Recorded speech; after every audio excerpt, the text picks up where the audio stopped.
అందరికీ నమస్కారం. ఈరోజు కథ ప్రేమ ఎంత మధురం, ఎపిసోడ్ 200, ఊహల పల్లకిలో. ఇక స్టోరీలోకి వెళ్తే, తన మనసులో వచ్చిన ఆలోచనతో సతమతమైన స్నేహం సైకాలజిస్ట్ దగ్గరికి వెళ్ళి తన అనుమానాల అన్నిటినీ వ్యక్తపరిచింది. అంతా విన్న డాక్టర్ ఆమెకు ఎలాంటి ప్రాబ్లం లేదని చెప్పడంతో తను ఎక్కువగా ఆలోచించుకొని భయపడినందుకు చిన్నగా నవ్వుకొని అక్కడి నుంచి వచ్చేసింది స్నేహం. ఆ తర్వాత రోజు రంగనాథ్ ఇంట్లో, పర్ణిక గారు, మిమ్మల్ని మా అభయ్ సార్ కలవాలనుకుంటున్నారు అని చెప్పాడు అభయ్ అసిస్టెంట్. ఆ మాట వినగానే పర్ణికతో పాటు పక్కనే ఉన్న ఆమె తల్లిదండ్రులు కూడా ఆశ్చర్యపోతూ ఒకరి ముఖాలు ఒకరు చూసుకున్నారు. కాసేపటి క్రితం ఆ ఇంటికి వచ్చిన అభయ్ అసిస్టెంట్ తాను cloud house owner Abhay Rana assistant అని చెప్పడంతో పర్ణిక తల్లి జయంతి ఒక్కసారిగా ఆశ్చర్యపోయి అతన్ని లోపలికి పిలిచి హాల్లో కూర్చోబెట్టి మర్యాదలు చేసింది. అప్పటికే కిందకు దిగివచ్చిన పర్ణిక కూడా హాల్లో కూర్చొని ఉన్న కొత్త వ్యక్తిని చూసి ఆశ్చర్యపోతూ వెళ్ళి తల్లి పక్కన కూర్చుంది. రంగనాథ్ కూడా అతను ఎందుకు వచ్చాడో అర్థం కాక ఆశ్చర్యంగా చూస్తూ ఉన్నాడు. అప్పుడు అభయ్ అసిస్టెంట్ తను వచ్చిన అసలు విషయాన్ని వాళ్ళతో చెప్తూ, మా బాస్ పర్ణిక గారిని కలవాలని అనుకుంటున్నారు అని చెప్పాడు. ఆ మాట వినగానే వాళ్ళందరికీ ఒకసారి అయోమయంగా అనిపించింది. వెంటనే పర్ణిక అతన్ని అడ్డుకుంటూ, నేనెందుకు రావాలి? అయినా అతను నాతో ఏం మాట్లాడతాడు? నేనెక్కడికి రాను అని గట్టిగా సమాధానం చెప్పింది. అది విని అభయ్ అసిస్టెంట్ చిన్నగా నవ్వి, మేడం, మేము మిమ్మల్ని రమ్మని రిక్వెస్ట్ చేయడం లేదు. ఇది మా బాస్ ఆర్డర్, మీరు తప్పకుండా రావాలి అని చెప్పాడు. అది విని పర్ణిక కొంచెం కోపంగా చూసింది. కానీ జయంతి వెంటనే ఆమెను కూల్ చేస్తూ ఆమె చేతిపై చిన్నగా తట్టి అసిస్టెంట్ వైపు చూస్తూ, అభయ్ గారు మా అమ్మాయిని ఎందుకు చూడాలనుకుంటున్నారు అని అడిగింది. అవన్నీ మీకు మా సార్ చెప్తారు, మాకు విషయం తెలియదు అని ఆమె ప్రశ్నకు సమాధానం దాటవేశాడు అసిస్టెంట్. అయినా జయంతి అతన్ని నమ్మకుండా, అసలు ఎందుకు రమ్మన్నారో తెలియకుండా నా కూతురు ఎలా వస్తుంది? విషయం ఏంటో చెప్తే మాకు కూడా ధైర్యంగా ఉంటుంది అని తెలివిగా చెప్తూ అతని దగ్గర నుంచి విషయం రాబట్టే ప్రయత్నం చేసింది జయంతి.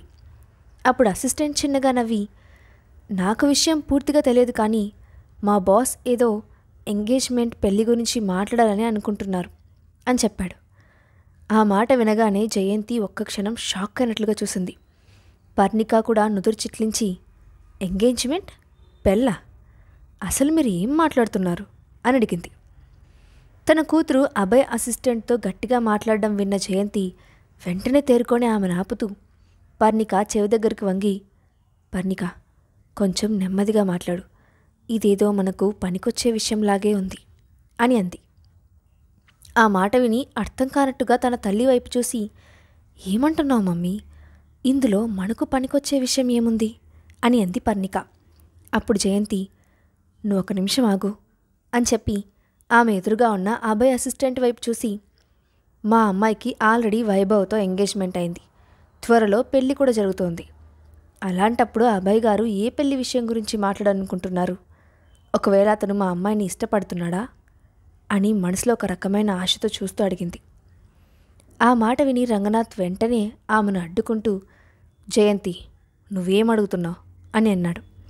కానీ జయంతి వెంటనే అతన్ని ఆపుతూ, మీరు ఒక్క 5 నిమిషాలు సైలెంట్గా ఉండండి, నేను మాట్లాడుతున్నాను కదా అంటూ రంగనాథ్ను విసుక్కుంది.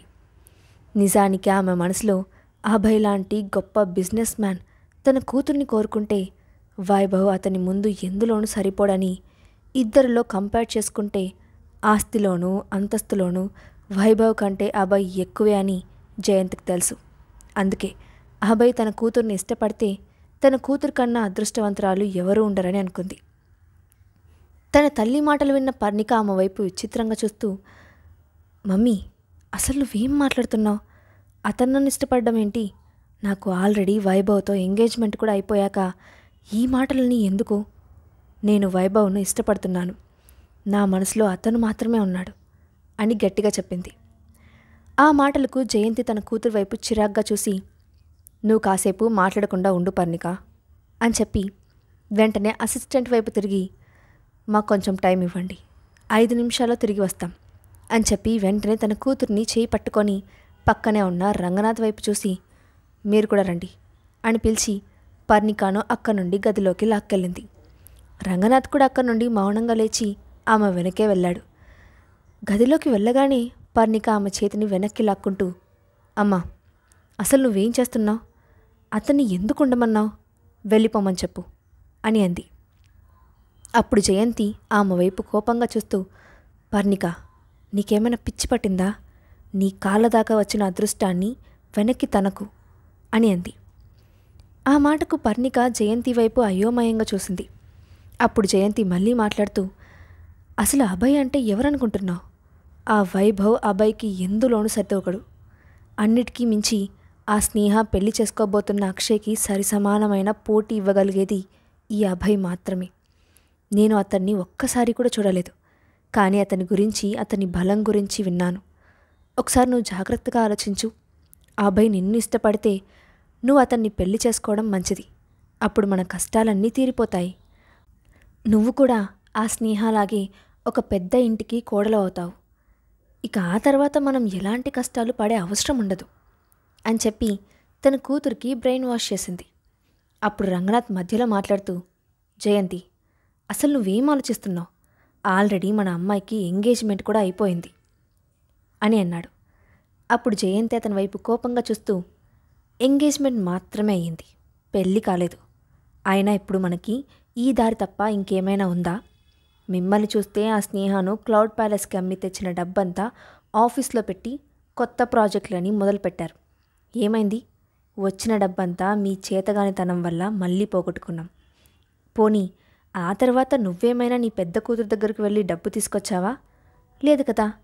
ఆ స్నేహ కనీసం నీ మొహం కూడా చూడకుండా వెళ్ళిపోయింది. అలాంటప్పుడు ఇక మమ్మల్ని ఏం చేయమంటావు? మిమ్మల్ని నమ్ముకొని కూర్చుంటే లాభం లేదు. ఇక బిజినెస్ ఎటూ మునిగిపోతుంది. ఇప్పుడు మనం అందులో నుంచి బయటపడాలంటే ఇలాంటి పని ఏదో ఒకటి చేసి అభయ్ లాంటి వాడిని మన అల్లుడిని చేసుకుంటేనే తప్ప మనకి మరో దారి లేదు అని చెప్తూ ఇన్ని రోజులుగా తన భర్తపై దాచుకున్న కోపాన్నంతటినీ ఒక్కసారిగా బయటపెట్టింది జయంతి. మరోవైపు తల్లి మాటలు విన్న పర్ణిక ఒక్క క్షణం ఆలోచనలో పడింది. అక్షయ్కి సరిసమానమైన వాడు అభయ్ అని ఆమె తల్లి జయంతి చెప్పిన మాట పర్ణిక మనసుపై బలంగా ప్రభావం చూపించింది. ఇంతలో రంగనాథ్ మాట్లాడుతూ, జయంతి, నేను కూడా ఇంటిని నిలబెట్టడానికి నా ప్రయత్నం నేను చేశాను, కానీ డబ్బు పోతుందని నేను కూడా ఊహించలేదు అని అన్నాడు. అప్పుడు జయంతి, నేను కూడా అదే చెప్తున్నాను. మీరు చేయాల్సిందంతా చేసేశారు. ఇక చేయగలిగింది ఏమీ లేదు. మనకు మిగిలింది ఇదొక్కటే దారి. లేదంటే నువ్వే వెళ్ళి నీ కూతుర్ని అడిగి కావాల్సిన డబ్బు తీసుకురా. అప్పుడు ఈ పెళ్లి గురించి నేను కూడా ఆలోచించను అని ఎగతాళిగా మాట్లాడింది. బిజినెస్లో నష్టం రావడంతో తన ఇంట్లో తనకే విలువ లేకుండా పోయిందని రంగనాథ్కి ఆలస్యంగా అర్థమైంది. అయినా ఇప్పుడు అతను ఏమీ చేయలేని స్థితిలో ఉన్నాడు. స్నేహను చివరిసారి కలిసినప్పుడు మాట్లాడడానికి ప్రయత్నించిన ఆమె దగ్గర నుంచి డబ్బు రాబట్టలేకపోయాడు. అందుకే ఇప్పుడు జయంతి మాటలు విని మౌనంగా ఉండడం తప్ప అతనికి మరో దారి లేదు. రంగనాథ్ మౌనంగా ఉండడంతో జయంతి మళ్ళీ మాట్లాడుతూ, ఏం ఆలోచిస్తున్నారు? మీ పెద్ద కూతురు గురించా? అది మిమ్మల్ని అసలు తండ్రిగానే చూడదు. ఇక మీకు చిల్లి గవ్వ కూడా ఇవ్వదు. అయినా ఈ మధ్య నేను ఒక వార్త విన్నాను. ఇదివరకు నీ కూతుర్ని ప్రేమించిన అక్షయ్ ఇప్పుడు ఎవరో ధాత్రి అనే అమ్మాయిని పెళ్లి చేసుకోబోతున్నాడని అందరూ చెప్పుకుంటున్నారు. మరి అలాంటప్పుడు నీ కూతురికి అక్షయ్ని ఎలా పెళ్లి చేసుకుంటుంది? ఇప్పుడు అది కూడా చేతిలో డబ్బు లేక రోడ్డుపై పడి ఉంటుంది అని అక్కసుగా అంది. ఆమె గొంతులో దాచాలన్న దాగని ఆనందం కనపడుతోంది. ఆ మాట విని రంగనాథ్ ఆశ్చర్యంగా, నువ్వేమంటున్నావు? స్నేహ పెళ్ళి ఆగిపోయిందా అని అడిగాడు. అప్పుడు పర్ణిక, అవును నాన్న, అమ్మ చెప్పింది నిజమే. ఇప్పటికే న్యూస్ అందరికీ తెలిసిపోయింది. ఇప్పుడు ఆ స్నేహ ఎక్కడుందో కూడా ఎవరికీ తెలియదు అని చెప్పింది. ఆ మాట విని ఒక్కసారిగా రంగనాథ్కు మనసంతా బాధగా అనిపించింది. అప్పుడు జయంతి వెక్కిరింతగా మాట్లాడుతూ, నిజంగా అక్షయ్ చాలా తెలివైనవాడు. ఆ స్నేహ ఎలాంటిదో ముందే తెలుసుకొని దాన్ని ఇంటి నుంచి బయటకు తరిమేసి ఉండింటాడు అని అంది. ఆ మాటలకు రంగనాథ్ ముఖం చిన్నగా కోపంగా మారడం చూసిన పర్ణిక వెంటనే తల్లిని అడ్డుకుంటూ మెల్లగా, అమ్మా, కాసేపు సైలెంట్గా ఉండు, నాన్నకు కోపం వస్తుంది అని హెచ్చరించింది. అప్పుడు రంగనాథ్ ముఖం చూసిన జయంతి పెద్దగా భయపడలేదు. కానీ ఇప్పుడు అతనితో గొడవ ఎందుకని అనుకుంటూ పర్ణిక వైపు తిరిగి, చూడు పర్ణిక, నువ్వు నా మాట విను. నీ లైఫ్ బాగుంటుంది. ఆ వైభవ్ ఇప్పటికే నిన్ను దూరం పెడుతున్నాడని నువ్వు ఫీల్ అవుతున్నావు కదా. అలాంటప్పుడు అతన్ని పెళ్లి చేసుకొని జీవితమంతా బాధపడడం ఎందుకు? ఈ అభయ్ నిన్ను ఇష్టపడితే నీ లైఫ్ మారిపోతుంది. నా మాట విని అభయ్ను కలవడానికి ఒప్పుకో. ఎలాగైనా అతన్ని నీతో పెళ్లికి ఒప్పించే ప్రయత్నం చెయ్యి అని అంది. ఆ మాటలు విని అభయ్ ముఖాన్ని గుర్తు చేసుకోవడానికి ప్రయత్నించింది పర్ణిక. అతన్ని ఒక్కసారి టీవీలో చూసినట్లు ఆమె గుర్తుంది. అతను వైభవ్ కన్నా చాలా అందగాడని జ్ఞాపకం చేసుకున్న ఆమె అలాంటి వాడికి భార్య కావాలని ఏ అమ్మాయైనా కోరుకుంటుంది. మమ్మీ చెప్పినట్లు అతన్ని పెళ్లి చేసుకుంటే నిజంగానే లైఫ్ సెటిల్ అయిపోతుంది. ఎలాగో ఆ వైభవ్ నన్ను దూరం పెడుతున్నాడు. అలాంటప్పుడు నేను అతని కోసం వెంపర్లాడడం ఎందుకు? ఆ అబ్బాయిని పెళ్లి చేసుకుంటే అన్ని ప్రాబ్లమ్స్ సాల్వ్ అయిపోతాయి అని తనకు తానే సమాధానం చెప్పుకొని వెంటనే తన తల్లి వైపు తిరిగి నవ్వుతూ, సరే మమ్మీ, నీ ఇష్టం అని అంది.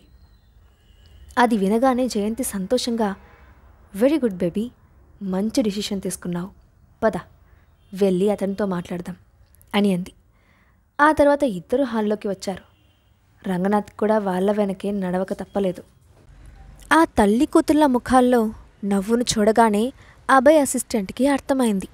దాంతో అతను ముందుగానే పైకి లేచి నుంచున్నాడు. అప్పుడు జయంతి అతనితో, మా అమ్మాయి అభయ్ గారిని కలవడానికి ఒప్పుకుంది, తప్పకుండా వచ్చి కలుస్తుంది అని చెప్పింది. దాంతో అసిస్టెంట్, సరే మేడం, ఎప్పుడు ఎలా కలవాలో నేను ఇన్ఫామ్ చేస్తాను అని చెప్పి అక్కడి నుంచి వెళ్ళిపోయాడు. అతను వెళ్ళిన తర్వాత సోఫాలో కూర్చొని ఆలోచించడం మొదలుపెట్టింది పర్ణిక. రేపు అభయ్ను కలిస్తే పరిస్థితి ఎలా ఉంటుంది? అభయ్ నాకు ప్రపోజ్ చేస్తాడా? అప్పుడు నేను ఎలా రియాక్ట్ అవ్వాలి అని అనుకుంటూ ఆమె ఊహల్లో తేలిపోవడం మొదలుపెట్టింది. అన్నీ కుదిరి అదృష్టం కలిసొస్తే తప్పకుండా అభయ్కి భార్యనవుతాను. ఆ తర్వాత ఆ స్నేహ కన్నా నేను కూడా ఎందులోనూ తక్కువ కాదని దానికి అర్థమయ్యేలా చెబుతాను. ఆ స్నేహ ఆ రోజు అక్షయ అండ చూసుకొని నాతో ఎలా ప్రవర్తించిందో నాకు బాగా గుర్తుంది. అది నా చెంపపై కొట్టింది. ఈసారి అది నాకు కనిపిస్తే నేను కూడా అదే పని చేస్తాను. ఎందుకంటే అప్పటికి నేను ఆ అబ్బాయికి భార్యనైపోతాను. ఇక అప్పుడు నాపై చేయి వేసే ధైర్యం ఎవ్వరూ చేయలేరు అనుకుంటూ ఊహల్లో తేలిపోతోంది. ఆ తర్వాత రోజు వీకెండ్ కావడంతో ఉదయాన్నే నిద్రలేచిన అక్షయ్ ఈరోజు యువన్ను బయటకు తీసుకెళ్ళాలి. కొంచెం ఆటలాడితే యువన్కి కూడా క్లైమేట్ చేంజ్ అయినట్లు ఉంటుంది. రోజు ఇంట్లోనే ఉండి బోర్ ఫీల్ అవుతూ ఉంటాడు అని అనుకుంటూ యువన్ రూమ్కి వెళ్ళి చిన్నగా డోర్పై తట్టాడు. 2 నిమిషాలు వెయిట్ చేసినా యువన్ తనకు తానుగా వచ్చి డోర్ తీయలేదు. దాంతో అక్షయ్, ఇంకా నిద్ర లేవలేదా? అయితే నేనే వెళ్ళి లేపుతాను అని అనుకుంటూ డోర్ తీసుకొని లోపలికి వెళ్ళాడు. కానీ లోపలికి అడుగు పెట్టిన వెంటనే అక్కడ కనిపించిన దృశ్యం చూసి అతని ముఖం మారిపోయింది. అక్కడ బెడ్పై కూర్చున్న యువన్ తన 2 చేతులతో తలను పట్టుకొని నొప్పితో అల్లాడిపోతున్నట్లు ఇబ్బంది పడుతున్నాడు. బాధతో మెల్లగా మూలుగుతున్నాడు. అది చూసిన అక్షయ్ హృదయం తల్లడిల్లిపోయింది. వెంటనే కంగారుగా పరిగెత్తుకుంటూ వెళ్ళి, యువన్, ఏమైంది అని అడిగాడు. తనకు తెలియకుండానే అక్షయ్ గొంతు తడబడుతోంది. భయంతో అతని శరీరం చెమటలు కూడా పడుతూ ఉంది.